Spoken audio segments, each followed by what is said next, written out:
One of the most fundamental relationships we have with Allah is that of asking Him things. We need His help. We need His help in our matters of religion. We need His help in our guidance, committing to the right way, staying away from evil, of getting forgiveness. We need His help in spiritual matters for our iman. But we need His help for everything else in life too. We need His help for our family matters. We need His help for our health issues.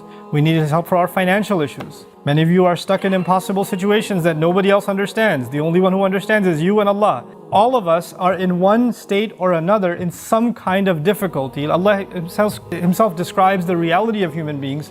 لَقَدْ خَلَقْنَا الْإِنسَانَ فِي كَبَدٍ. We created the human being in exhaustive labor. Either you're mentally exhausted, emotionally exhausted, materially exhausted, you're physically exhausted, tormented, your health is exhausted, your age is exhausted. We're constantly in a state of kabad. We're stuck in one place or another or another. This is what preoccupies much of our mind. A lot of the time, you have to force yourself to think positive. Because if you don't force yourself to think positive and you're just driving around or you have a few moments to yourself, all your mind runs in your head is all the negative things that are happening. Every problem that needs solving, everything that hasn't been done yet that needs to get done. This is what we are preoccupied with. And of course, part of our relationship with Allah is we want to be able to ask Him to solve our problems, to ask Him for the things that we need, that we want from Him.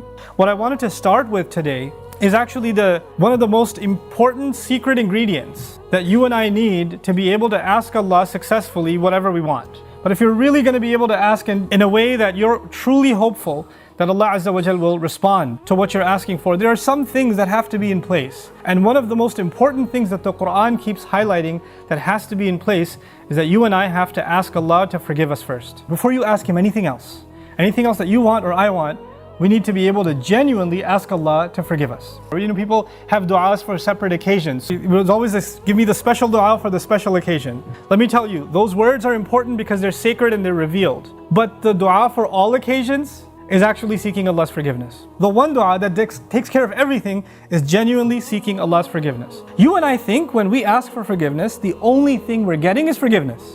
Allah is telling us when you ask for forgiveness, there's nothing I don't give you. It's almost like you can ask for other things, or you could just ask for forgiveness and everything's covered. And by the way, seeking forgiveness, we're learning now, you would think, normally a person would think, when they're asking Allah's forgiveness, then, it's going to help them in their akhirah. These ayat are telling us, no, Allah is not only going to help you in your akhirah, He's going to help you where? In this dunya. Think about Hajj. At the occasion of Hajj, what do we ask Allah? رَبَّنَا آتِنَا فِي الدُّنْيَا حَسَنَةً وَفِي الْآخِرَةِ حَسَنَةً. Every tawaf, give us good in this life and the next life. In other words, give us the kind of good in this life that guarantees the good of the next life. There is such a thing. And you can get all of it when you and I are genuinely seeking forgiveness.